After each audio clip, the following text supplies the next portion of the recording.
What does the Bible say? My people are dying for lack of knowledge. I like the Afrikaans translation. I know you won't understand it, but it sounds so nice. It says, my volk gaan ten gronde aan 'n gebrek aan kennis. Doesn't that sound nice? Somebody said Afrikaans is not a language, it's a throat disease.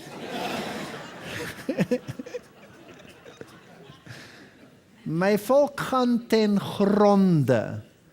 My people are going, you can't translate it, going to pieces, falling apart, being obliterated, being annihilated, being crushed. All of those are in that sentiment. It's a very nice translation. And so I'm afraid some of what I'm going to say might, for some might sound, well, he's getting a bit technical now. But we have to understand these languages that are being spoken out there and what it's all about, so that we can understand what these people are actually doing. Isn't this the year when the Pope was in America? Isn't this the year when he spoke at the United Nations? Isn't it? And what did he say? Nobody knows what he said. He said nothing. He said nothing. Or that is what people think. And I read what we write about what he said, and there was nothing. Folks, there was lots. But we didn't know what he said. So we're going to have to get a little bit technical and just see where they stand and what they actually teach. I've titled 2 lectures, They Have Made Void Thy Law. Part 1, which implies that there will be a part 2. Right, so there will be 2 lectures on this issue, interposed with another lecture, which I hope will be finished for this series. And it has a weird name. I like weird names. I haven't quite decided yet, but I think I will call it The Beamable Sustainable Princess. Whatever that means. But we'll first talk about they have made void thy law. Psalms 119, verse 126. It is time for thee, Lord, to work, for they have made void thy law. God will intervene in the affairs of men when his law has been done away with. And the question is, how close are we to that event? Well, it takes 2 lectures to even discuss this. Lamentations 2, verse 9. Her gates are sunk into the ground. He has destroyed and broken her bars. Her king and her princes are among the Gentiles. The law is no more. Her prophets also find no vision from the Lord. So the law is very much tied in with what God is all about. Don't mess with my law. It is cast in stone. This Protestant writer writes, Nehemiah humbled himself before God, giving him the glory due unto his name. Thus also did Daniel. Daniel wasn't afraid to be seen praying at the window. It was his custom to suddenly stop, would send the message that the authority of the king was higher than the King of Kings. Let us study the prayers of these men. They teach us that we are to humble ourselves, but that we are never to obliterate the line of demarcation between God's commandment-keeping people and those who have no respect for his law. So let's have a brief look just at the first few verses of Daniel, chapter 9. Daniel says, Then I set my face towards the Lord God to make request by prayer and supplication with fasting, sackcloth, and ashes. And I prayed to the Lord my God and made confession and said, O Lord, great and awesome God, who keeps his covenant and mercy with those who love him and with those who keep his commandments. We have sinned and committed iniquity. We have done wickedly and rebelled, even by departing from your precepts and your judgments. Neither have we heeded your servants the prophets, who spoke in your name to our kings, our princes, to our fathers, and all the people of the land. We have sinned. We've paid no heed to your commandments. We've ignored your prophets. This is the prayer, and Daniel is a type of the people at the end. His name means judgment, the people of judgment at the end of time, the standard of judgment, the law of God. So speak and so do as those who will be judged by the law of liberty. They're going to make void God's law because Satan hates the authority of God. He loathes it.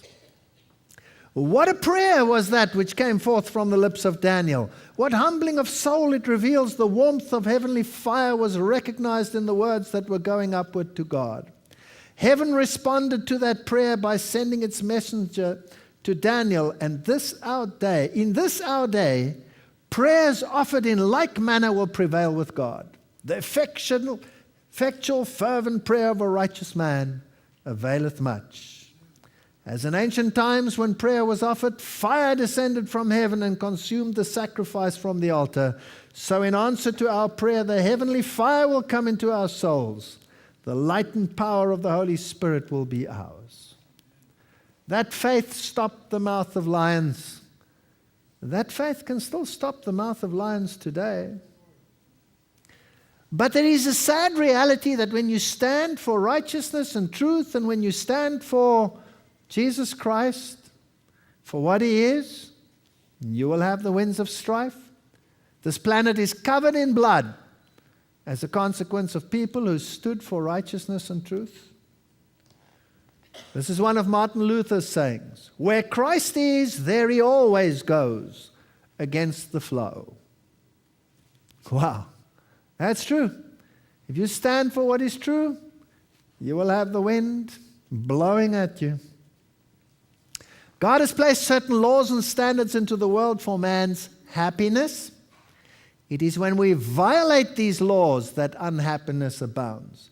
God has also arranged His creation so that each organism fulfills its purpose. And when we disrupt this purpose, the Bible says in Romans 8:22, for we know that the whole creation groaneth and travaileth in pain together until now. We're in trouble. This planet is in trouble.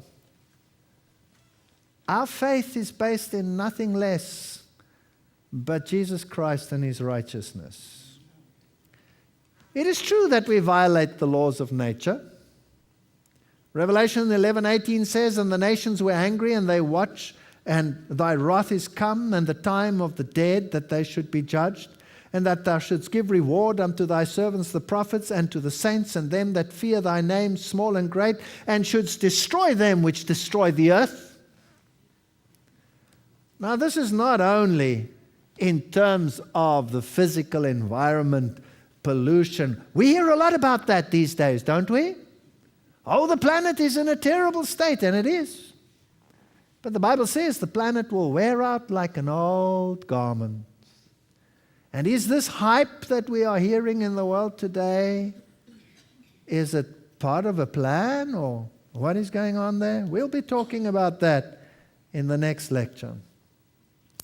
I want to talk about how we violate God's order. And I know that there will be some sensitive toes here in the midst of this audience and in the world. And it is not my idea to play the patriarch or the know-it-all. But God has a certain order of things. Genesis 1 verse 28 says, and God blessed them, and God said unto them, be fruitful and multiply, and replenish the earth and subdue it, and have dominion over the fish of the sea, and over the fowl of the air, and over everything living thing that moves upon the earth. Who has dominion over the planet? Man has been given dominion by God Himself to be over this planet. Sure, there are those who misuse that privilege. But God didn't put the earth over man. He put man over the earth. Now, if you go to the Gaia hypothesis, according to John Verne, James Lovelock formulated the Gaia hypothesis, which today is known as the worship of the earth, and it propagates holism, and that perverts and inverts Genesis 1. And we will see that the devil has succeeded in perverting and inverting and eradicating every single aspect of God's order, including his law of 10 commandments. We violate the role distribution. Genesis 1:27, so God created man in his own image. In the image of God created he him, male and female created he them. And ladies, he created Adam first. I'm sorry. And genetically, Adam has every gene it takes to make a woman. But a woman doesn't have every gene it takes to make a man. She doesn't have a Y chromosome. And this is the order that God has placed in it. Why? To lord it over the woman? God forbid. God accepts nothing but free will offering. God doesn't coerce. God doesn't force. He says, when I be lifted up, I will draw all men to me. I will not force you. I will not make you worship me. It is when we understand the character of God that of our own free will we bow the knee to him, because that's the only offering that's acceptable, a free will offering. A love that is forced is of no value whatsoever. Should my wife love me because she has to, God forbid what a miserable marriage we would have. If she loves me in spite of what I am, and I can be a pain in the neck, believe me, then it's valuable. It has intrinsic value. I have created him for my glory, I have formed him, yea, I have made him, Isaiah 43, verse 6 and 7. We are in the image of God, both male and female. And don't you mess with the image of God. Genesis 3:16, something terrible happened. Unto the woman he said, I will greatly multiply thy sorrow and thy conception. In sorrow thou shalt bring forth children, and thy desire shall be to thy husband, and he shall rule over thee. Ooh. And unto Adam he said, because thou hast hearkened unto the voice of thy wife, and hast eaten of the tree of which I commanded thee, saying, thou shalt not eat of it. Cursed is the ground for thy sake. In sorrow shalt thou eat of it all the days of thy life. And life has been a misery ever since. And men believe that they must lord it over the women until the women rebel and lord it over the man. Isn't this what we have in the world today? And we don't understand this order, and what a miserable sentence. And we equate it with childbirth. Childbirth is a momentary thing, even if it is a few hours. Even if it is 21 hours, even if it's 24 hours. But what is that compared to this new life that's in your hand that you can cuddle and raise to the glory of God? Nothing. This has nothing to do with childbirth. This has nothing to do with conception and the pain thereof. This has to do with mindset. In sorrow shalt thou bring forth children. This has to do with training the mind of a child. And with the rebellious spirit, every mother knows how much prayer it takes to raise a child to the glory of God these days. And what the dangers are. They are incredible. So the woman has been endowed with the task of raising children to the glory of God. And she will be doing this with sorrow, with many, many tears. And her desire will be for her husband. Why? Thou hast hearkened unto the voice of thy wife, and hast eaten of the tree of which I commanded thee, saying, Thou shalt not eat of it. Cursed is the ground for thy sake. In sorrow shalt thou eat of it all the days of thy life. By the sweat of thy brow, thorns and thistles it will produce. That's what the Bible says. Thorns and thistles it will bring forth to thee, and thou shalt eat the herb of the field. In the sweat of thy face shalt thou eat bread till you return unto the ground, for out of it wast thou taken, for dust thou art, and unto dust thou shalt return. Death sentence. We will all die. What's the mindset of the man? I'm a provider. I have to provide for my family.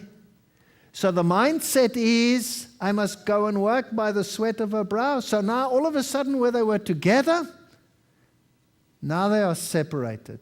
How many women say to the husband when he comes home at night and the kids have been difficult, "We're never there to help me. Where were you when the kids did this, and this?"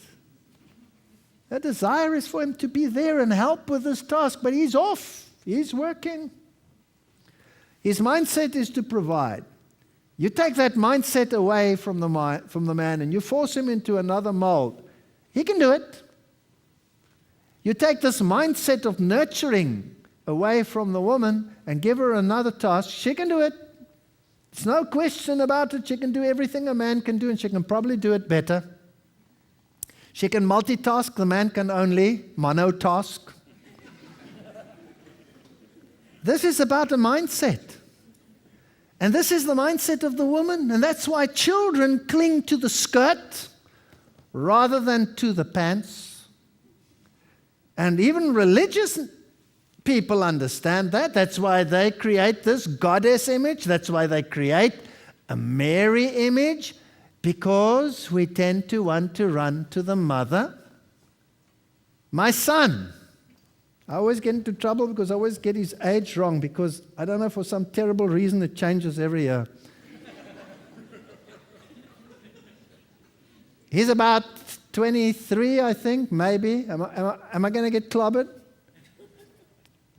24. Okay, I'm in trouble again. 24. And he'll phone to this day. And he'll say, "Can I speak to Mom?" And I say, "What's the problem?" Can I speak to Mom? And then I'll give Mom the phone, and then he'll say, "Mom, I've got problems with my car." What am I supposed to? I could kill him. Why would he do a thing like that? I mean, surely he should ask me what to do with his car, right? No, he asks, "Can I speak to Mom?" This is the mindset. Mothers are nurturing. Mothers are the ones who do these things well. But today we turn it upside down and we force the opposite mindsets on the people. And that is why suicides are increasing exponentially. And as we take the role away and shift it, so we become obsolete in our mindset, and very often men can't handle it. Men are committing suicide at a rate such as never before.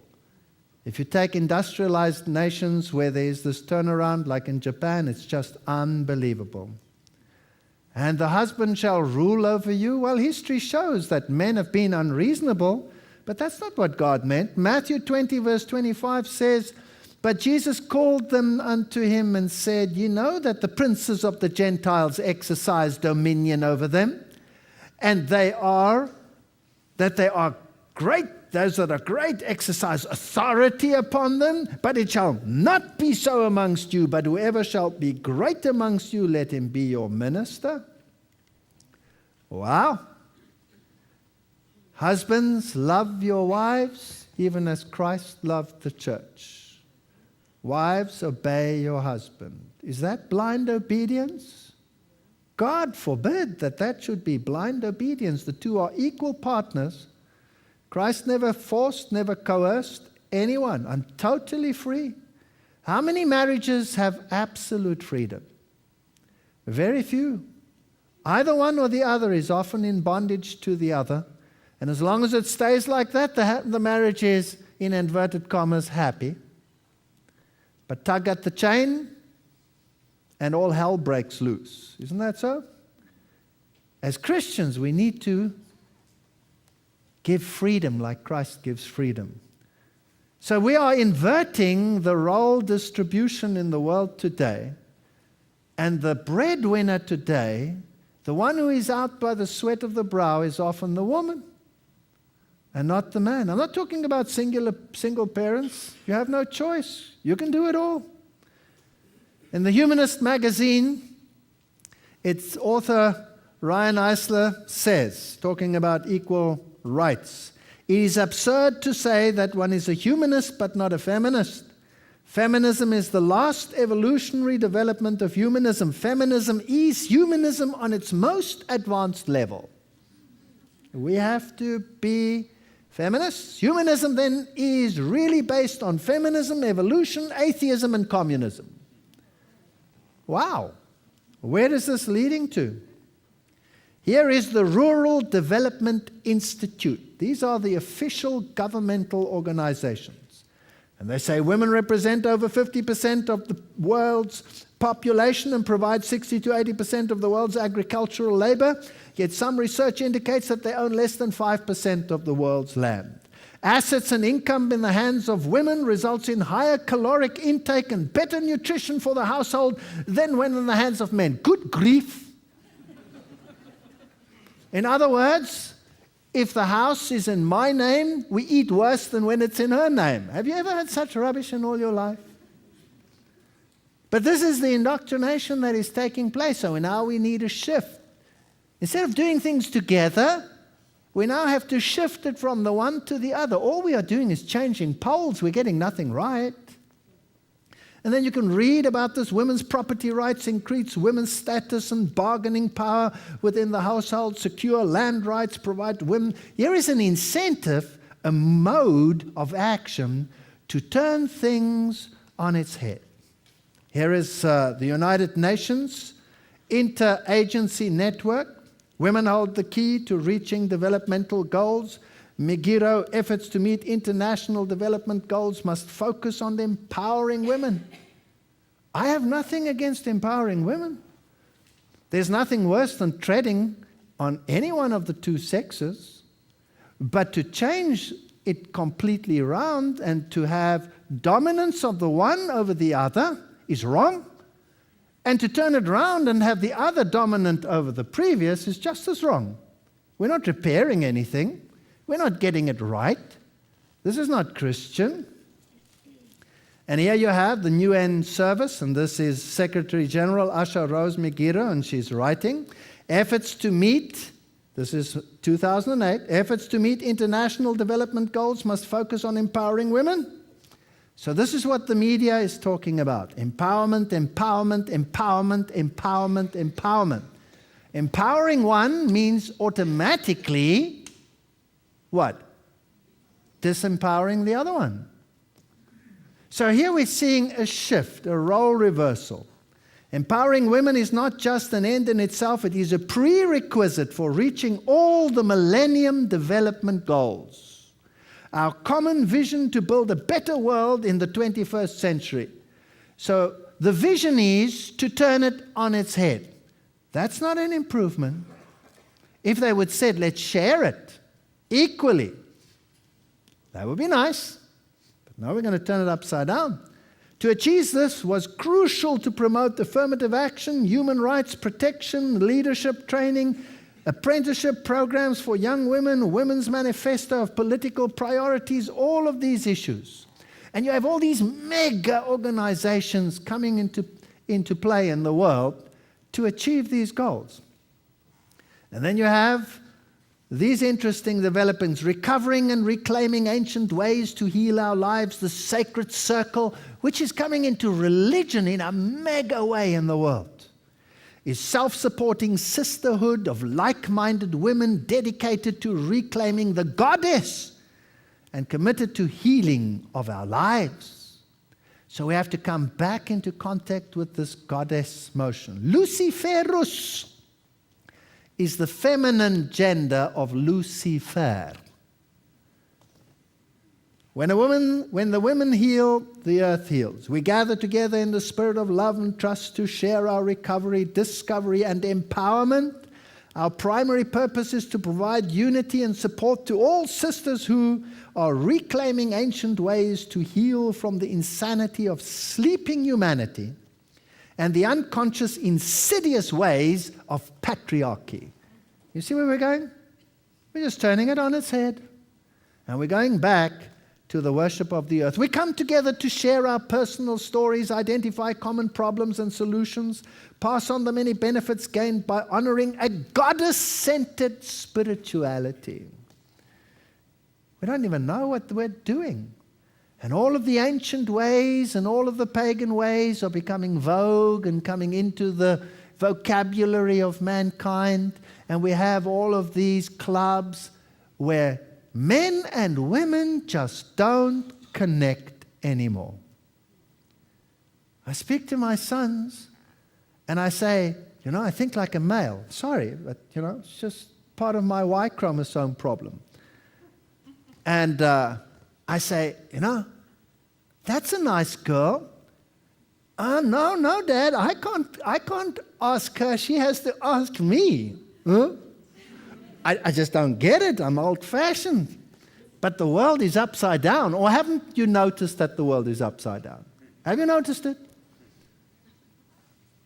So we're not only inverting the role distribution and keeping the separation while we do that, we also violate God's law. Wow.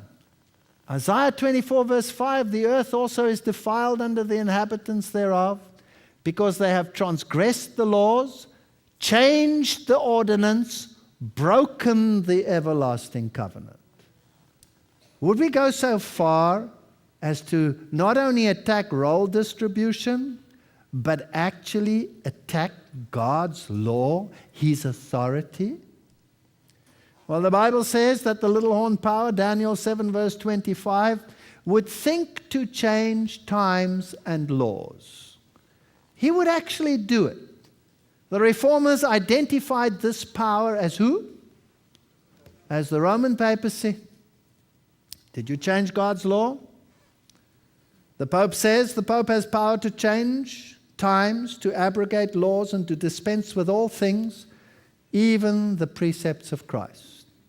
This is their own writing. We can change God's law. The Roman Decretalia say he can pronounce sentences and judgments in contradictions to the rights of nations, to the law of God and man. He can free himself from the commands of the apostles, he being their superior, and from the rules of the Old Testament. What arrogance! What arrogance! The Pope's will stands for, and now we have to be very careful how we read these statements. Every word is loaded. Every word, every action that goes up for people to see has a message. And we have to figure out the message if we want to understand how Satan is setting up his kingdom. The Pope's will stands for, what is that word? Reason. He can dispense above the law and of wrong make right by correcting and changing laws. Pope Nicholas, quoted in Facts for the Times. I want you to file the word reason. 2 Thessalonians 2 verse 3, let no man deceive you by any means, for that day shall not come except there come a falling away first, and that man of sin be revealed, the son of perdition. Sin, what is it? Who opposes and exalts himself above all that is called God or that is worshipped, so that he as God sitteth in the temple of God, showing himself that he is God. So here is another God on earth who will take the power unto himself to negate that which God has said and change it for something else. The man of sin. What's the definition of sin? 1 John 3 verse 4, whoever committeth sin transgresses also the law, for sin is transgression of the law. So the man of sin must have a problem with God's law. Right? By definition, he must have a problem. Well, let's see what Roman Catholicism has done with God's law. But that's not it alone. We have to understand why he did it. And how does it affect me? And how does it affect you? Well, I'm going to compare the Bible, and I'm using the King James Version here, with the Roman Catholic Catechism, the current one. Catechism, Articles 2052 to 2557, regarding the law of God. Let's read the commandments in the Bible, and then we'll compare them to Roman Catholicism. And then we'll see how it is changed and why. Because it's going to be based on what? Reason. Good word. Well, the first commandment says, I am the Lord thy God, which have brought thee out of the land of Egypt, and out of the house of bondage. Thou shalt have no other gods before me. The Roman Catholic Catechism says, I am the Lord your God. You shall have no strange gods before me. Well, what's gone? That's gone. Which have brought thee out of the land of Egypt, out of the house of bondage. If you want to be a universal ruler, and you want to unite all religious systems, then a law based on reason cannot accommodate a very specific reference to the deity that you're referring to. Are you with me? So to say, which have brought thee out of the land of Egypt, out of the house of bondage, is very specifically the God that the Jews worship. So that excludes the other deities. So it is politically inconvenient to have this very specific reference. So let's remove it and only say, I am the Lord thy God, thou shalt have no other gods before me. So then you solve that problem. The second commandment says, thou shalt not make unto thee a graven image or any likeness of anything that is in heaven above, or that is in the earth beneath, or that is in the water under the earth. Thou shalt not bow down thyself to them, nor serve them. For I, the Lord thy God, am a jealous God, visiting the iniquities of the fathers upon the children, unto the third and fourth generation of them that hate me, and showing mercy unto thousands of them that love me and keep my commandments. God is not here saying that he's going to punish the children for the sins of the fathers. He's merely saying that the example of the parents just happens to filter down to the next generation, unfortunately. Now, if you want to be a universal king with universal power, then how would you change the mindset of all the idolatrous nations that do exactly this? It is impossible. So this law is highly inconvenient. So what do we do with it? Well, why not just remove it? And so the Catechism of the Catholic Church, based on reason and common sense, removes it. It's gone. Now the plot really thickens. The third commandment says, thou shalt not take the name of the Lord thy God in vain. For the Lord will not hold him guiltless that taketh his name in vain. In this lecture, I'm not even going to discuss the relevance of all of these things. I'm going to do that in a later lecture. Remember, there's a part what? There's a part two. I'm just going to speak generally about the law in this lecture. Now, the second commandment in the Roman Catholic Catechism says, you shall not take the name of the Lord your God in vain. What's gone? For the Lord will not hold him guiltless that taketh his name in vain. This admonition is enforced in the law of God and is softened in Roman Catholicism. Well, that's interesting. The fourth commandment. Remember the Sabbath day to keep it holy. 6 days shalt thou labor and do all thy work. But the 7th day is the Sabbath of the Lord thy God. In it thou shalt not do any work, thou, nor thy son, nor thy daughter, thy manservant, thy maidservant, nor thy cattle, nor thy stranger that is within thy gates. For in 6 days the Lord made the heavens, the earth, the sea, and all that in them is, and rested on the 7th day. Wherefore the Lord blessed the Sabbath day and hallowed it. It's amazing that the 2 longest commandments in the Bible have been the most drastically changed. In fact, more than 70% of the law of God has been removed by Roman Catholicism. The 3rd commandment in the Catechism reads, remember to keep holy the Lord's day. So what's been changed? Well, that big chunk is gone. 6 days shalt thou labor, and everything that pertains to it is gone. And the first bit, the Sabbath day, has been scrapped and replaced with the Lord's day. Fascinating. I wonder what their purpose is. Fascinating. Let's go to the 5th commandment.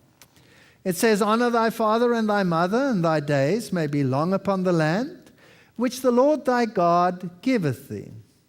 Catholic one says, honor thy father and thy mother. So what's been removed? The promise. If you are faithful in this commandment, this is the commandment with a promise, says Paul. The promise has been removed. Now it is a promise without a commandment without a promise. Well, then they stay pretty much the same, the 6th one. But of course, they're always one out now, right? Because they've removed the 2nd one. So the 5th one will be the 4th one in the Catechism. The 6th one will be the 5th one in the Catechism. Thou shalt not kill, thou shalt not kill. Unchanged. The 7th one becomes the 6th one. Thou shalt not commit adultery. Unchanged. The 8th one becomes the 7th one. Thou shalt not steal. It remains the same. The 9th one, thou shalt not bear false witness against thy neighbor. You shall not bear false witness against your neighbor. It remains the same. Now, they only have 9 commandments, so they better get their act together to get 10. And the way to do that is to take the 10th one and split it into 2. But notice what they do. The 10th commandment reads, thou shalt not, and this is very important, because nothing is chance. Nothing. Thou shalt not covet thy neighbor's house. Thou shalt not covet thy neighbor's wife, nor his manservant, nor his maidservant, nor his ox, nor his ass, nor anything that is thy neighbor's. Split it into 2 in the Catechism. The 9th one reads, you shall not covet your neighbor's wife. And the 10th one reads, you shalt not covet your neighbor's goods. What's gone? Well, let's check it out. Your house is gone. Okay. You can keep your wife. Whew, that's a relief. The people working for you, your employees, they're gone. Your manservant, your maidservant, they're gone. Your ox and your ass, they're gone. Now, what would be the equivalent of an ox and an ass today? The ox was the one with whom you did your work. A direct translation today would be your tractor, but a general translation would be your implements of work. They're gone. Your ass would be your transport. Is gone. You've lost your house. You've lost your workers, you've lost your implements, and you've lost your mode of transport. Wow. Interesting. Very interesting. Now let's go to the next step. I'm not going to repeat my previous lecture series. If you want to have more details on what happened in the French Revolution, then go and look at the DVD called Revolutions, Tyrants and Wars. In my previous one. Human rights versus the law of God.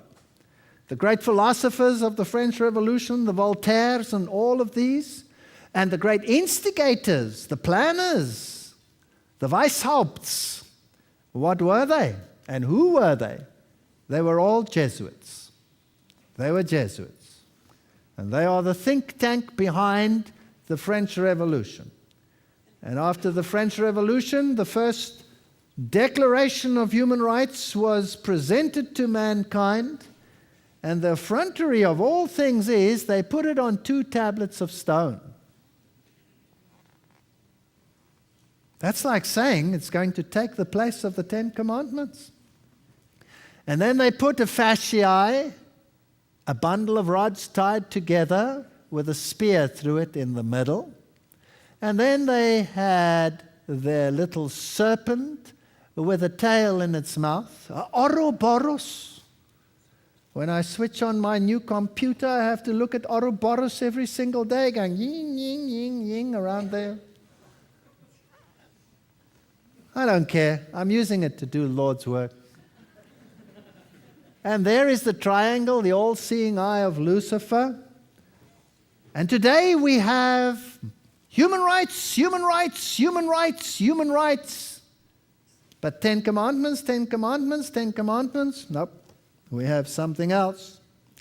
So here is the original Human Rights Declaration. Let's read Pius the 11th citation. Under fascism, property owners may keep their property titles and deeds, but the use of their property is, as Leo the 13th wrote, common. Fascism is a form of socialism that retains the forms and trappings of capitalism, but not its substance. Under fascism, property titles and deeds are intact, but the institution of private property has disappeared. Government regulations and mandates have replaced it. For this distinction between legal ownership and actual use, the fascists owe a debt to the Roman Church state. Okay, so you may have your property, you may have your title, you may pay your governmental fees on whatever you own, but it's not yours. In fact, the car that you drive has a disc on it normally which says that you have paid your taxes. The car is yours by lease on loan. You can either lease it directly or you could pay it all in a lump sum, but it's still on lease. It's not yours. And neither is your house. It's under a social mortgage. So the French Revolution has these 10 commandments over here with this bundle of rods, the fasciae, and then if you look at the top of the spear, you have this funny little hat, which is the Phrygian hat, which is the hat of the French Revolution. Now, some of this is in greater detail in my previous lectures, and I'm not going to repeat them. But if you want to know the origin of the hat, then you will have to go to the god Mithra, and Mithraism is the heart of Roman Catholicism. Roman Catholicism is Mithraism. It is Persian sun worship. It is not Christianity.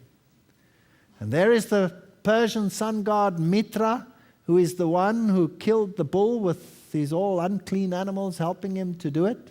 And there his little hat, his Phrygian hat. So you put this little symbol in there, and everybody thinks, what a cute little hat. No, you are honoring Mithra by wearing it.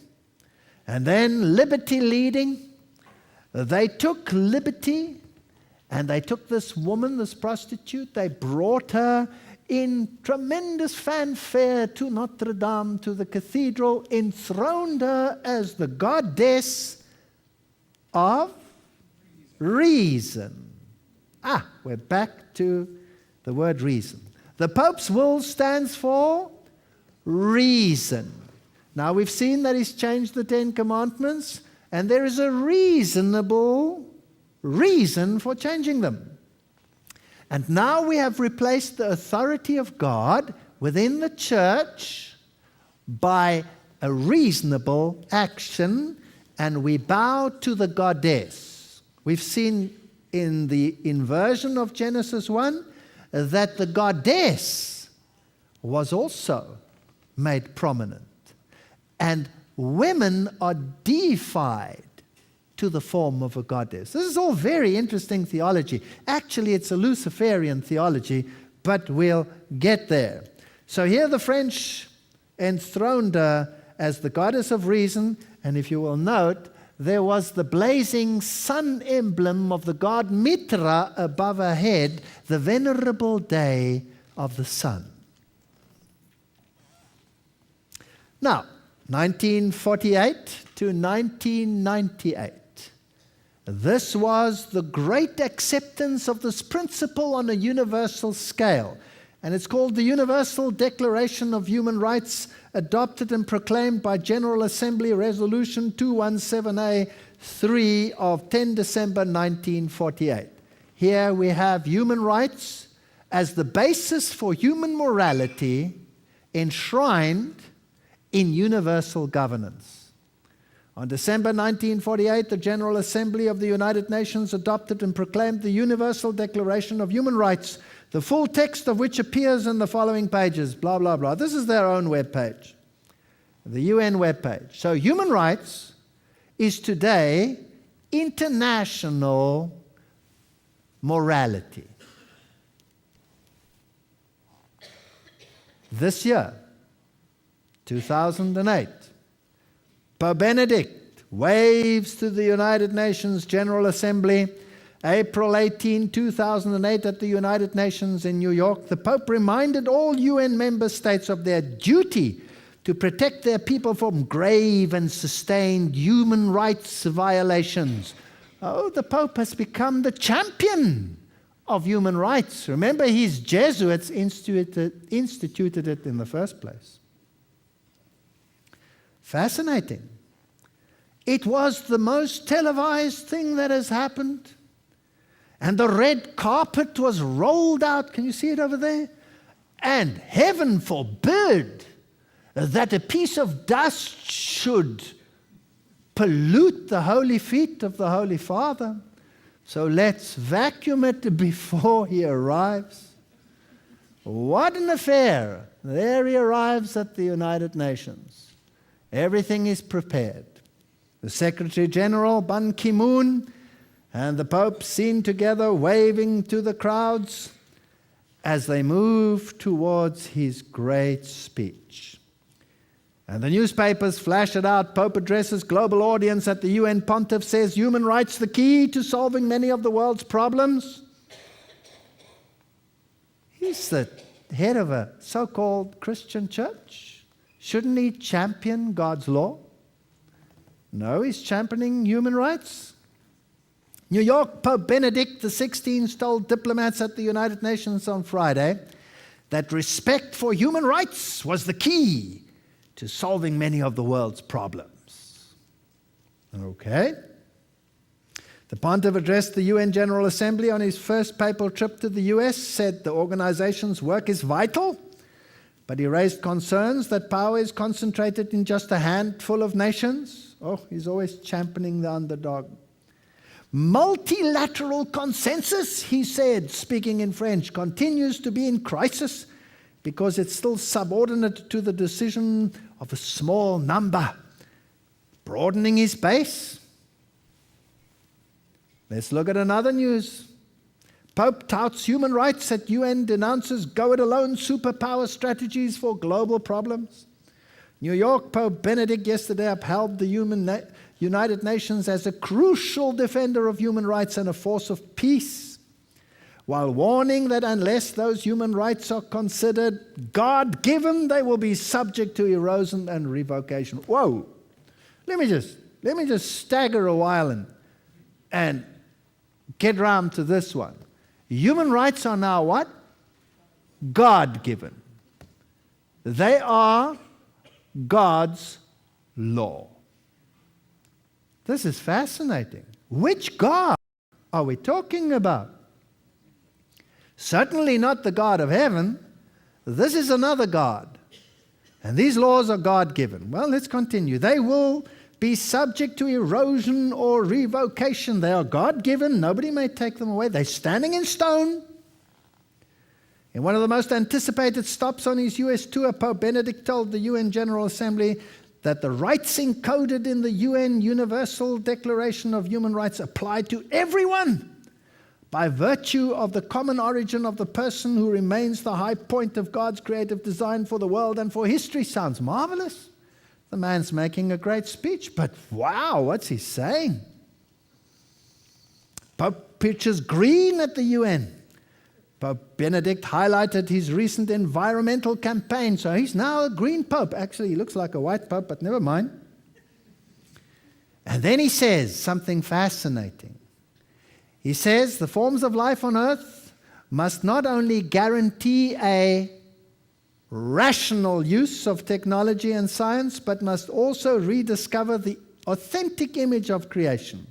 The Pope argued that environmental protection is a moral obligation. Okay, human rights is God's law, and protecting the environment, this is the new agenda, is now a moral obligation. Now let's go further. This is the Pittsburgh Post-Gazette reporting another part of the speech. He says, these human rights, they are based on the natural law inscribed on human hearts and present in different cultures and civilizations. Okay, now we have a cross-cultural law. And it's based on, what did he say? What is his buzzword? Natural law. Now, most people wouldn't even notice what he's saying. They would say, well, that sounds very nice. They are based on natural law, inscribed on the human hearts and present in different cultures and civilizations. His 6-day visit was in response to an invitation, blah, blah, blah, as Pope Paul said, And then he says, human rights, the Pope said, are the key to world peace and security. So now we're learning something more. It's God's law. It's based on natural law. Well, let's look up natural law. We'd like to know what he said. Wikipedia, I know it's not the best source, but you can check it everywhere, and I'll give you lots of other sources which are very, very, very, very relevant. Greek philosophy, talking about natural law, emphasized the distinction between nature, physis, on the one hand, and law, custom or convention, nomos, on the other. What the law commanded varied from place to place, but what was by nature should be the same everywhere. A law of nature would therefore have to have the flavor more of a paradox than something which obviously existed. Aristotle is often said to be the father of natural law. So natural law theology is based on reason and is universal.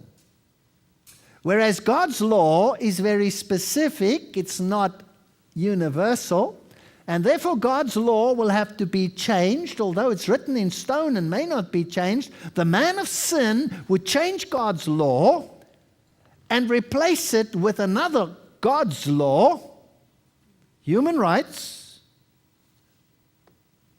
and it's based on natural law. Well, what are you saying?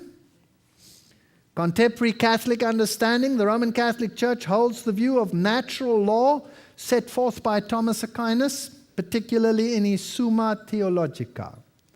So now we're getting technical. Did the Pope say nothing, or did he say everything? Let's have a look at the Chronicle of Higher Education, Roman Catholic source.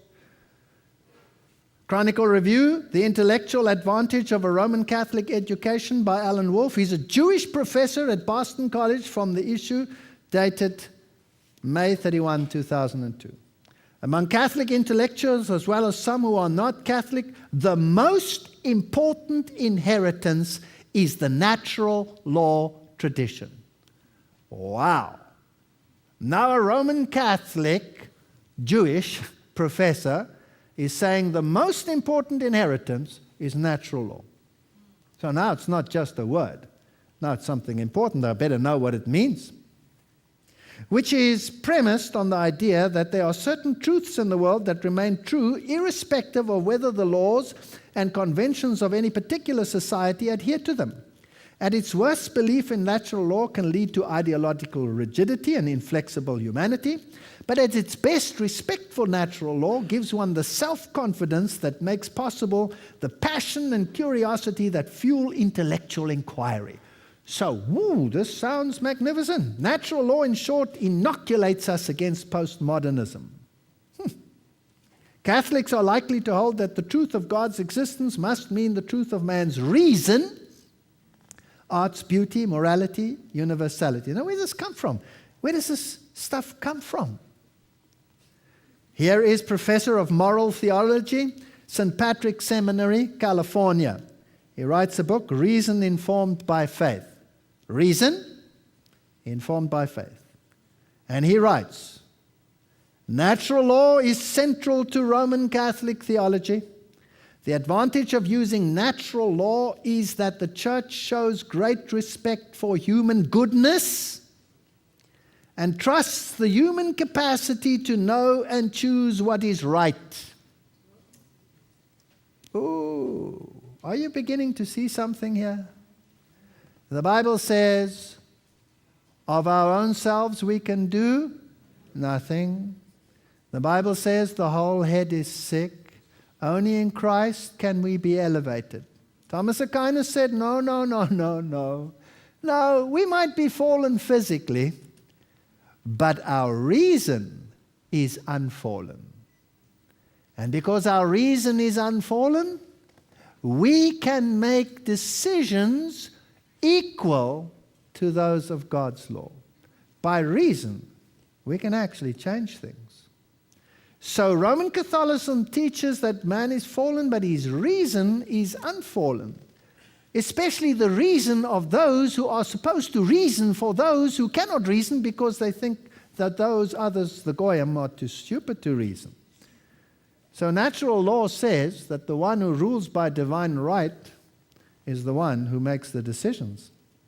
The advantage of using natural law is that the church shows great respect for human goodness and trusts the human capacity to know and choose what is right.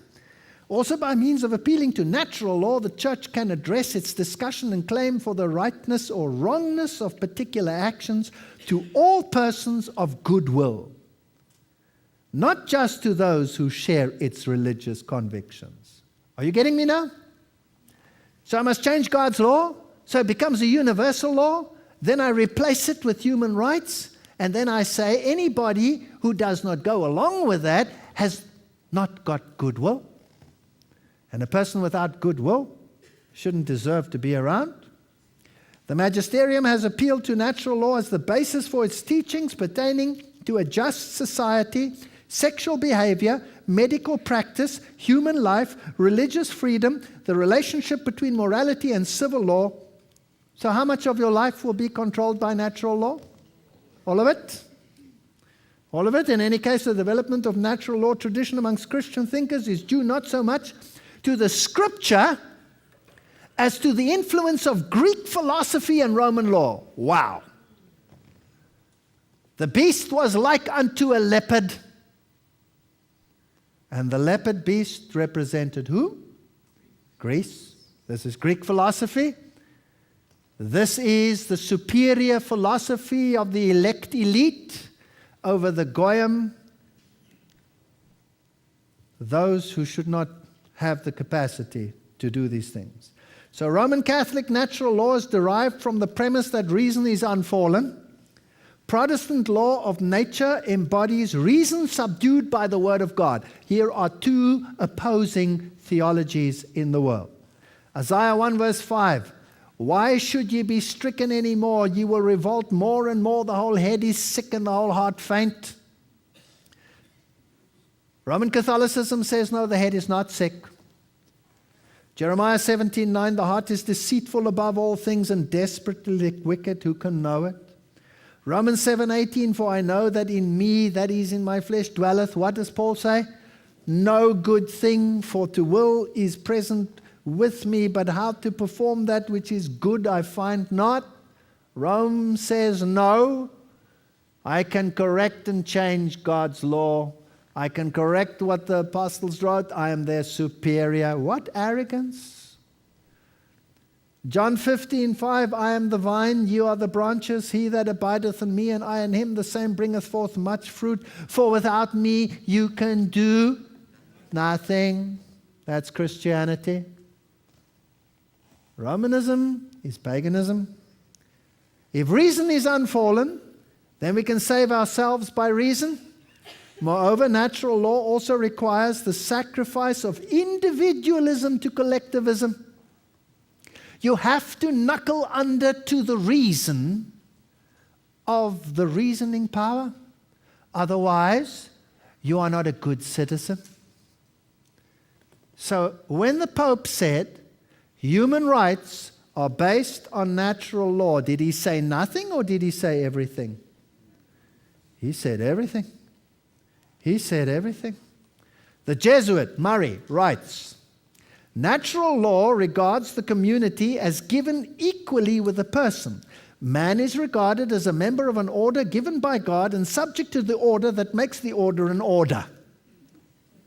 There is therefore just a right way, but no rights, and right is decided by Rome. Now that's fascinating.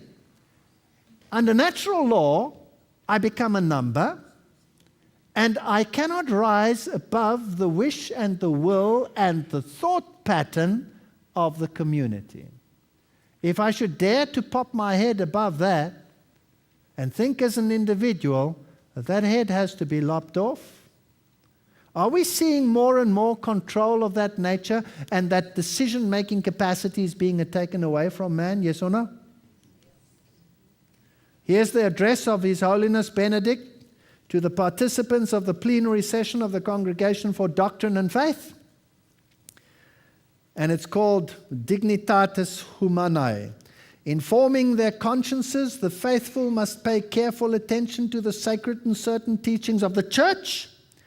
For the Catholic Church is, by the will of Christ, the teacher of truth. It is her duty to proclaim and teach with authority the truth which is Christ, and at the same time to declare and confirm by her authority the principles of the moral order which spring from human nature itself. Wow! The principles of the moral order spring from human nature. I thought the principles of the moral nature come from God and His law. Here we've turned something upside down. This is extremely dangerous.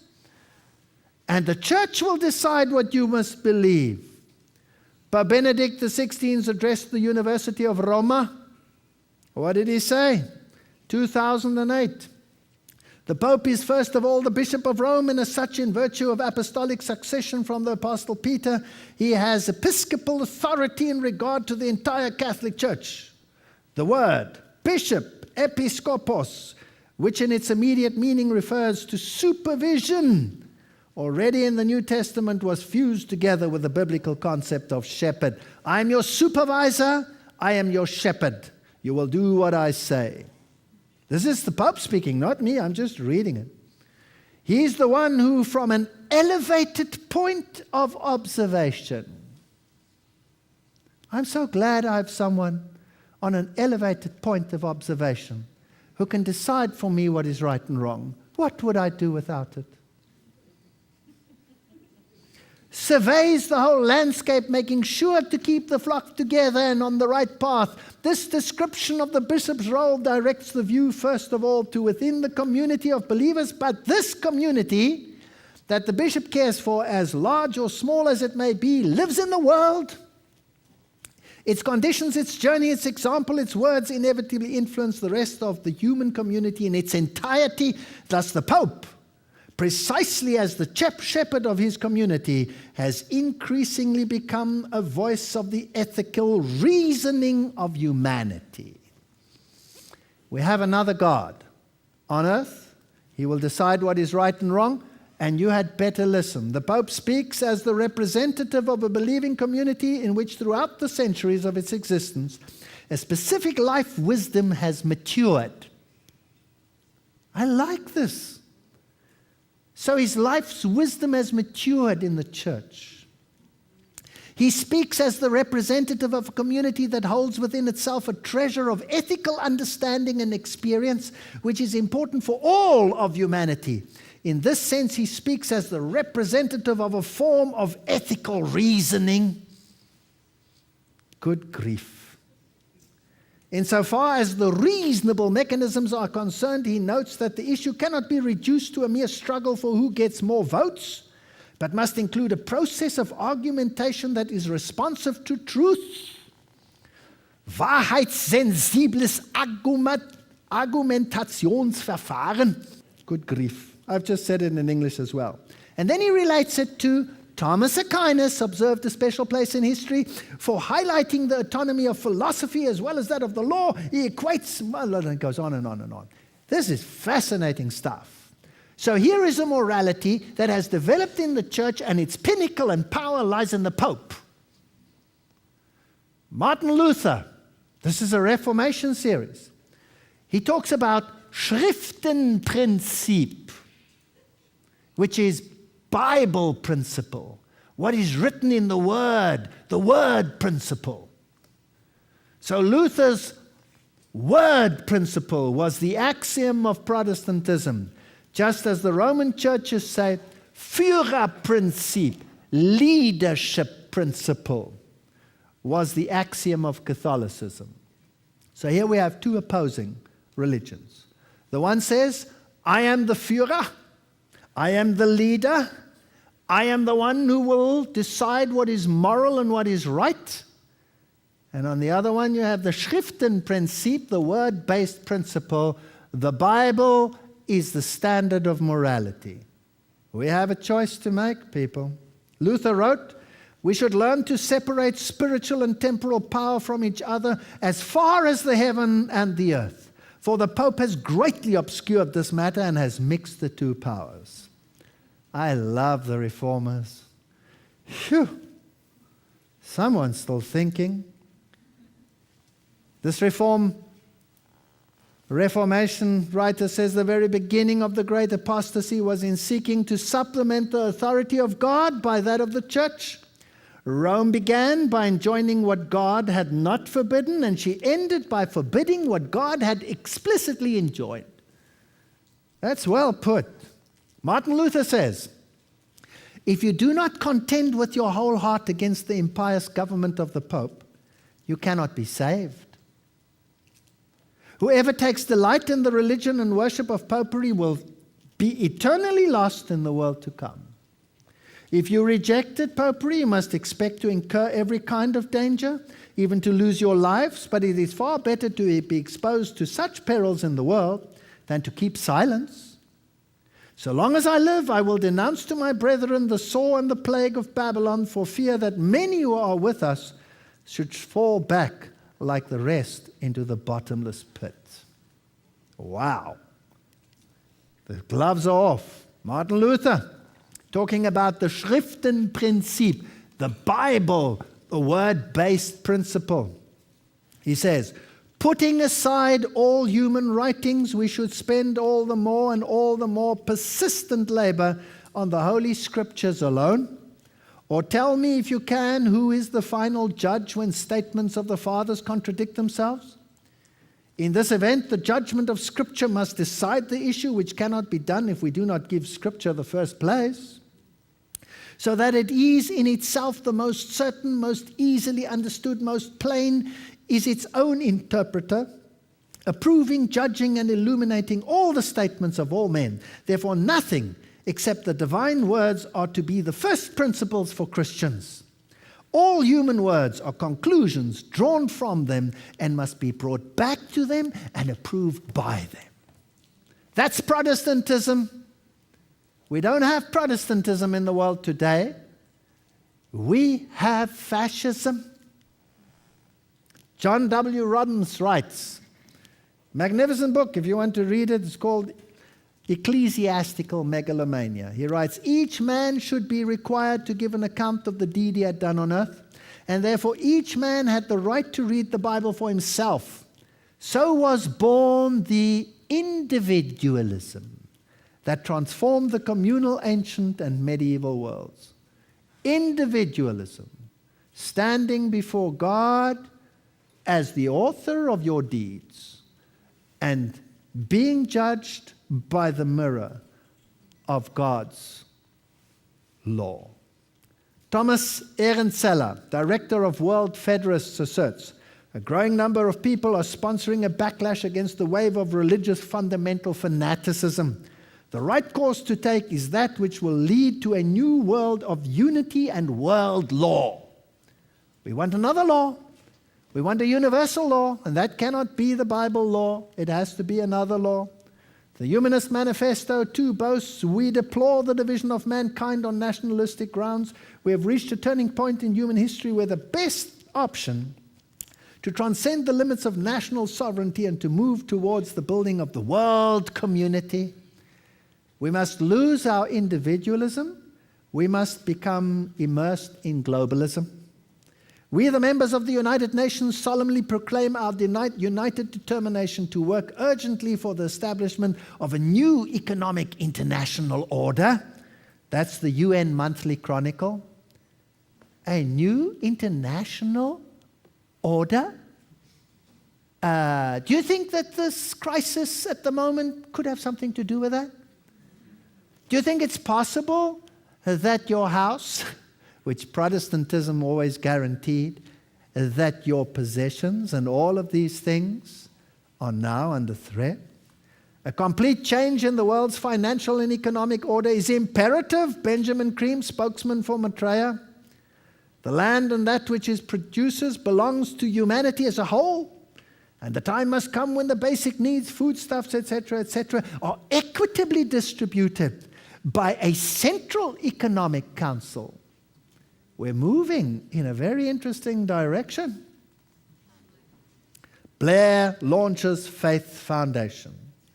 Hardly had he escaped from his prime ministerial role, former Prime Minister Tony Blair launched a Veith Foundation to tackle global poverty, challenge conflict, and unite the world's religions. On the basis of what? On the basis of Christ? Impossible. Impossible. So the new agenda has something else in mind. Tony Blair converts to Catholicism at service in Westminster.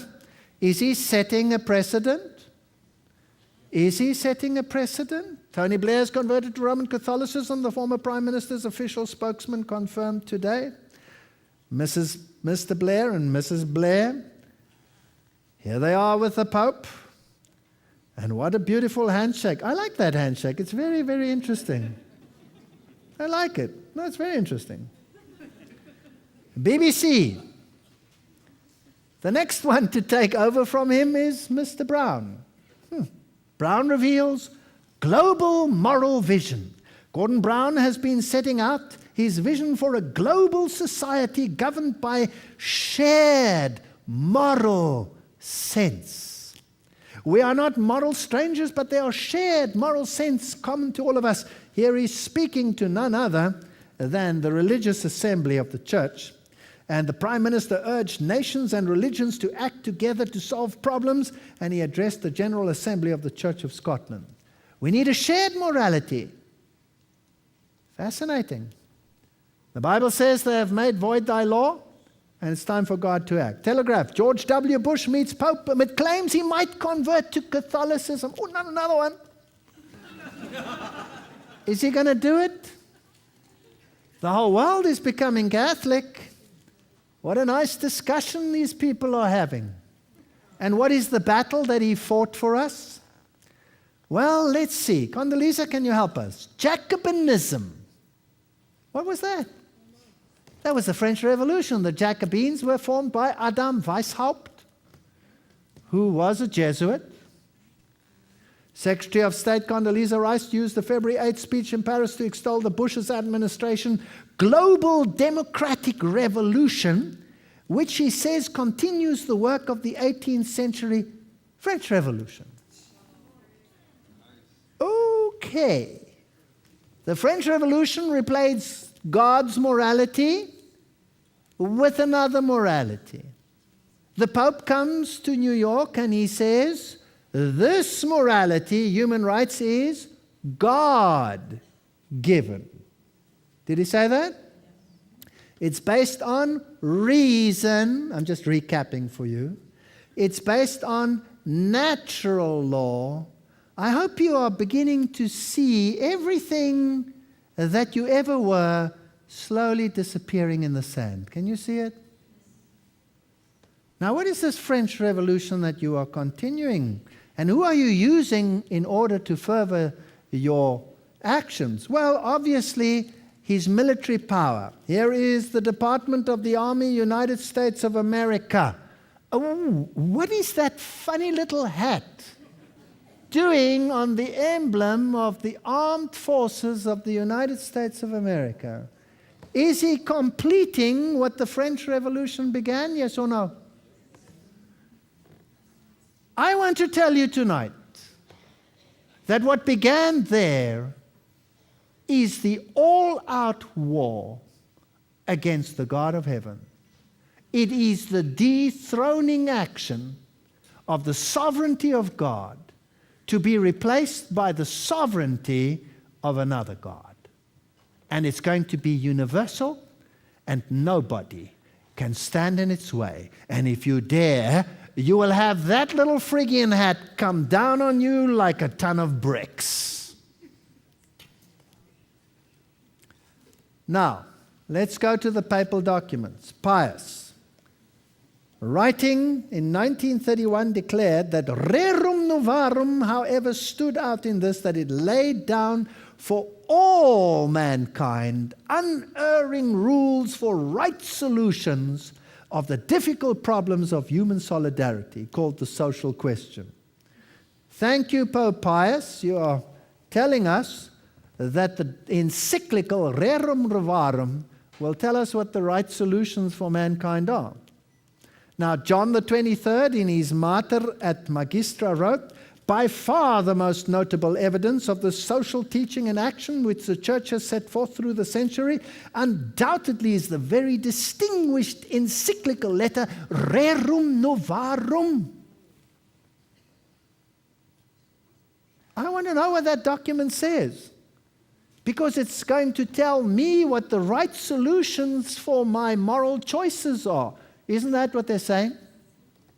So I'm going to bore you with Rerum Novarum. I know I did it in a previous lecture as well. I only touched on it. I'm going to do it in a little bit more detail, because whether you like it or not, this is you and me that is being categorized and put into a package which might suit the papacy, but I wonder whether it will suit you or me. May God help us with this new morality. Here is the greatest encyclical, and I want to tell you now, this is universal law. Rerum Novarum encyclical. To our venerable brethren, the patriarchs, blah, blah, blah. I've only taken parts of it, so I'm not going to bore you with the whole thing.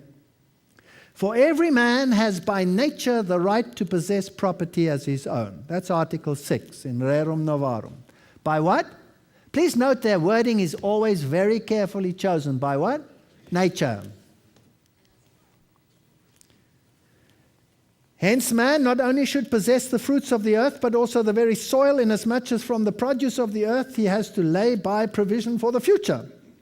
Man's needs do not die out, but forever recur. Although satisfied today, they demand fresh supplies for tomorrow. Nature, accordingly, must have given to man a source that is stable and remaining always with him, from which he might look to draw continual supplies.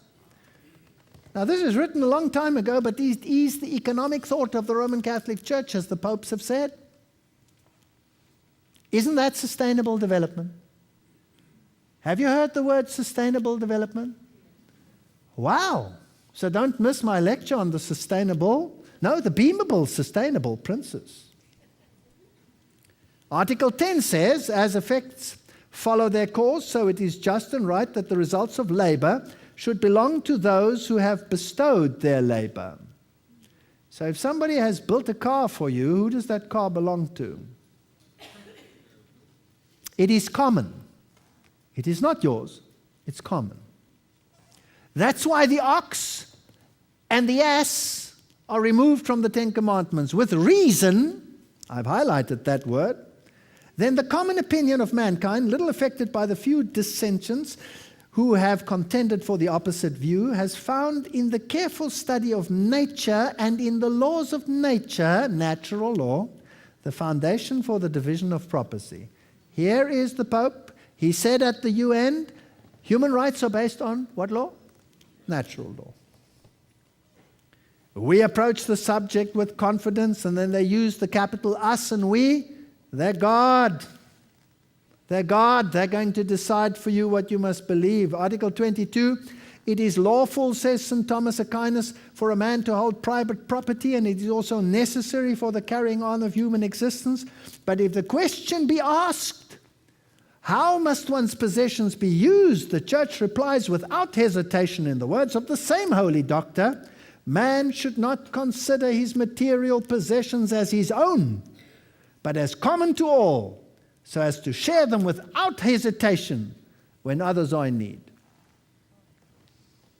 Can you see why the 10th commandment had to be changed?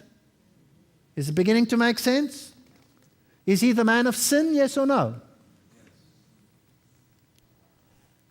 Article 27, and if human society is to be healed now, in no other way can it be healed save by a return to Christian life and Christian institutions.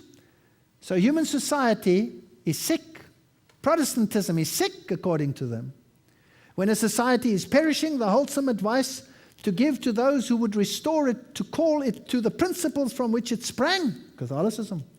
Hence, to fall away from its primal constitution implies disease, to go back, recovery. In the Middle Ages, nobody owned any land, only the feudal lords owned land, and the church oversaw it all. The church has guarded with religious care the inheritance of the poor, which is what belongs to you.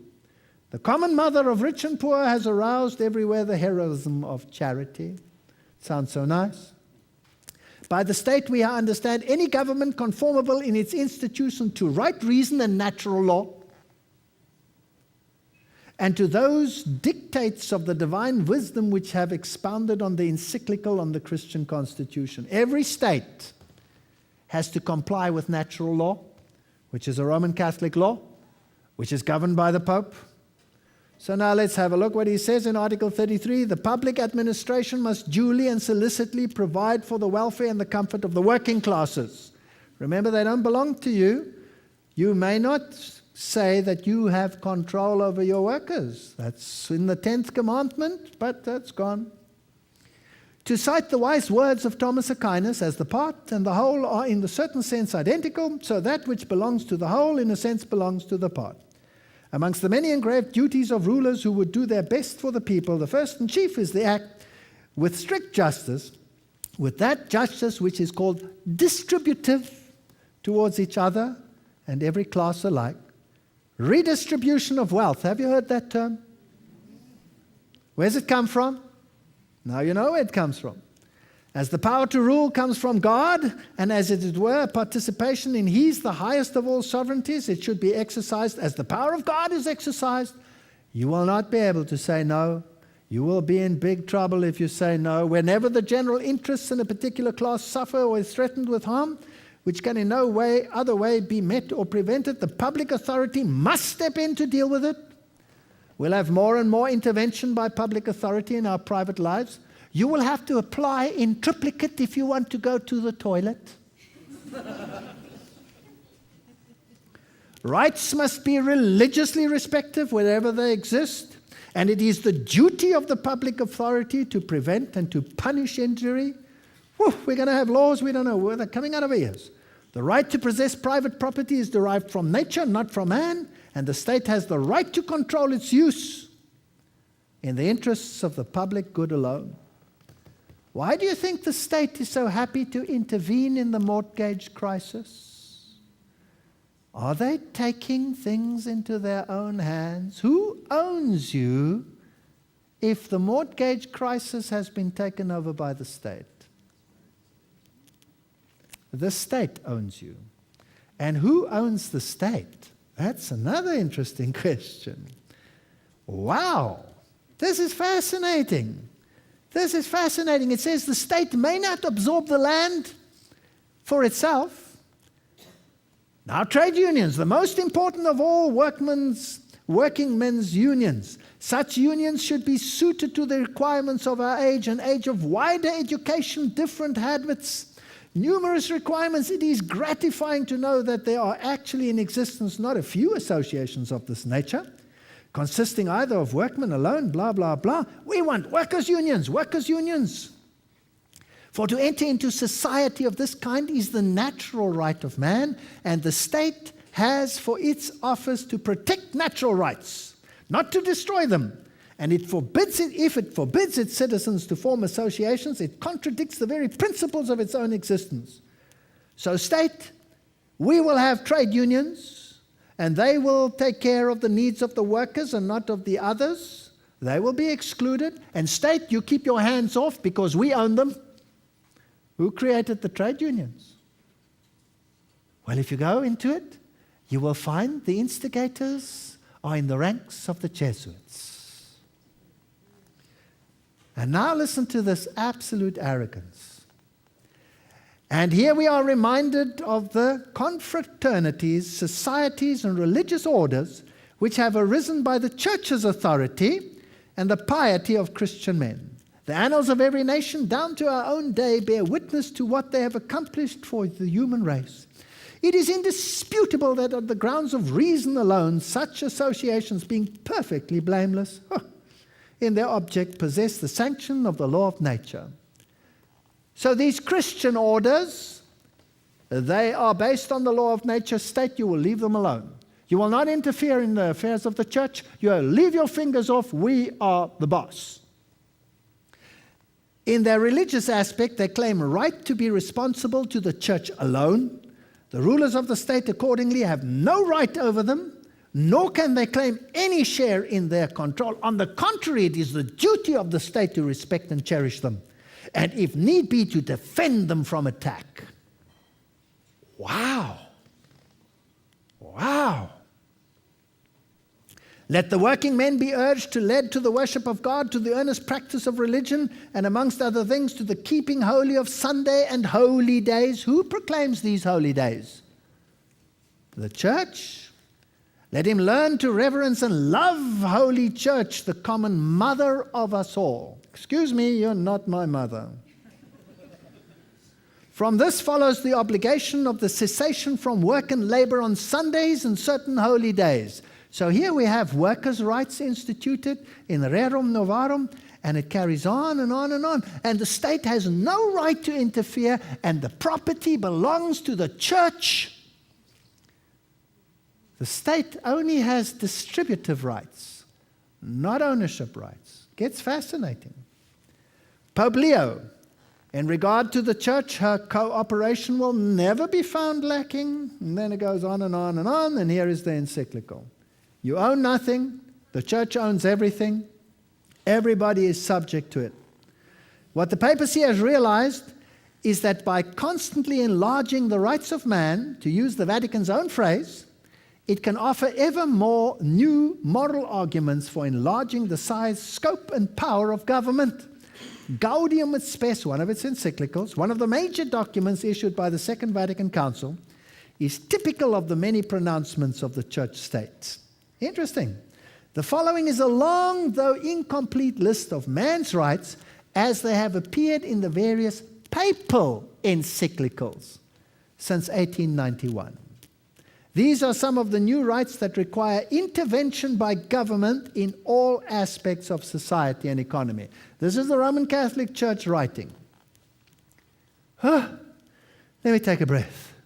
Right to freely found unions. Right to culture, right to immigrate, right to food, right to clothing, right to rest, right to medical care, right to wage, right to life, right to environment, safe environment, right to personal security of workers, right to family life, right to private property, common use of goods, right to common use of goods immediately after, right to work, right to pension, right to insurance, right to association, right to security, bodily integrity, right to strike, right to found a family, right to education, employment, reputation, respect, appropriate information, protection of privacy, right to freedom, professional training, equality education, blah, blah, blah, blah, blah, blah, blah, blah, on and on and on. Now, if you have all those rights, how much government intervention must there be to secure those rights? Absolute control. That is why you cannot hire and fire. You cannot make a decision in terms of your business. You cannot even decide whom to employ. Do you know that it is against the law for a specific church to employ only members of that church? Which might mean that if you are a Christian, you might have to employ a Muslim preacher very soon. I mean, this is getting ridiculous. The complex circumstances of our day make it necessary for public authority to intervene more and more often in social, economic, and cultural matters. Already in 1874, the British Prime Minister Gladstone stated, note his words, "Individual servitude, however abject, will not satisfy the Latin Church. The state must also be a slave." Does that include the United States of America? Does that include Canada? Does that include South Africa? In 1904-1905, a non-Catholic German socialist, Max Weber, published an essay in which he spoke about Protestant ethics. And he said, those countries whose economies had grown most rapidly were Protestant, and those whose economies had lagged behind were Roman Catholic. Felix Rachenfall pointed out 6 ways in which Protestantism had fostered economic growth. Protestantism permitted intellect to be devoted to secular pursuits, not just religious. Protestantism brought education to the masses. Protestantism didn't encourage indolence. Protestantism championed independence and individual responsibility. Protestantism created a higher form of morality, and Protestant separation of church and state. These are the things which were good. In all these respects, Rachfal wrote, Protestantism produced a liberating, stimulating effect upon the economic life, but Catholicism a constrictive and obstructing one. This is a fascinating letter.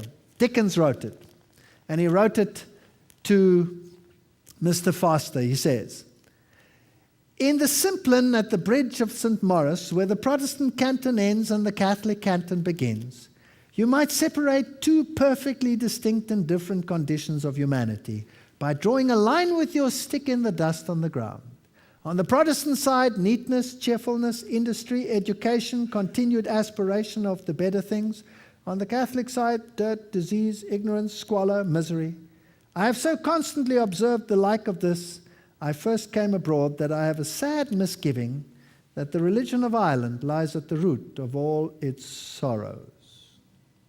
According to canon law, the control of the property of the Roman state belongs to the Pope, its supreme emperor. He controls all property. The Roman Catholic doctrine of private property is echoed in the communist slogan, from each according to his ability, to each according to his need. And if you think about it, that was the Lyndon Johnson watchword. Human rights are more important than property rights. It was the creed of Lyndon Johnson's society. We shall take from the haves and give to the have-nots who need it so much. It's in fascism, Nazism, liberation theology, interventionism, and socialism. This is what we have in the world today. I want to take you back in the Bible. I want to take you to 1 Kings chapter 21. There's the story of Ahab, Naboth, and his vineyard, and Jezebel. And the location, Jezreel. Ahab represents, in typology, the kings of the world. And he looks out the window, and Naboth's vineyard looks glorious. But he can't get it, because it belongs to Naboth. Because God's law says, you shall not covet thy neighbor's house. You shall not covet thy neighbor's wife. You shall not covet anything that belongs to your neighbor, not his ox, not his donkey, not his workers, nothing. You have no right to interfere. Amazing. And he wants it. And then Jezebel comes to him. And Jezebel, in the New Testament, is a symbol of the fallen church, the one that leads into sun worship. And she says to Ahab, I'll give it to you. I'll get rid of that pesky little Naboth. And so she had him murdered. And Ahab got what he wanted. That's a type of what will happen on this planet. Naboth is murdered for his vineyard. Have you read the newspapers? How many Protestants are being driven off their land? Have you studied what's happening in Zimbabwe? Have you studied what's happening all over the world? Here they're just being more subtle. You're all going to lose it. And the community is going to get it. 1 Kings, and it came to pass after these things that Naboth the Jezreelite had a vineyard, which was in Jezreel next to the palace of Ahab, king of Samaria. So Ahab spoke to Ahab, said, "Give me your vineyard that I may have it for a vegetable garden, because it is next to my house. And for I will give you a vineyard better than it. Or if it seems good to you, I will give you its worth in money." But Naboth said to Ahab, "The Lord forbid that I should give the inheritance of my fathers to you." And he went to his house sullen. Oh, what an interesting story. Well, I told you the story. "I will give you the vineyard of Naboth the Jezreelite." And it came to pass when Jezebel heard that Naboth was stoned and was dead, that Jezebel said to Ahab, "Arise, take possession of the vineyard of Naboth the Jezreelite, which he refused to give thee for money, for Naboth is not alive but dead." Protestantism gave liberties to the world. Arise, Protestantism is dead. Take the vineyard. For where your treasure is, there your heart be also. Set your affections on things above and not things on the earth. I have learnt in my country, where we feel this thing every single day, where people are being murdered by the thousands, driven off lands, I have learned to accept it's not mine. And if they take it, they take it. And if they want my car, they can drive it. If they think they need my television, they can have it. Where your treasure is, there your heart is also. Set your affections on things above and not on things of this earth. And this is my encouragement to you. I'm not like those preachers who say, let's stand up and change it. You cannot change it. We've lost the war. But Christ hasn't lost it. So set your affections on things above. When they have made void his entire law, he will act. The Bible says so. I believe it. And if our affections are above, then great. Luther declared, "My strength and my consolation are in a place where neither men nor devils can reach them." Isn't that great? Oh, I love it. Christianity is not a crutch. It's a cross. But without it, we have no hope. Our hope is based on nothing less but Jesus and his righteousness. Let's think about what he has prepared for those that love him. And then it won't matter what happens. Then you can take the newspaper, and instead of blowing a gasket and having a coronary or a stroke, relax and watch the world go by as the great end-time battle unfolds. And remember, Jesus is the victor, and he has promised, "I go to prepare a place for you. In my Father's house are many mansions. If it were not so, I would have told you. I go to prepare a place for you, and I will come again to take you so that you may be where I am also." Thank you.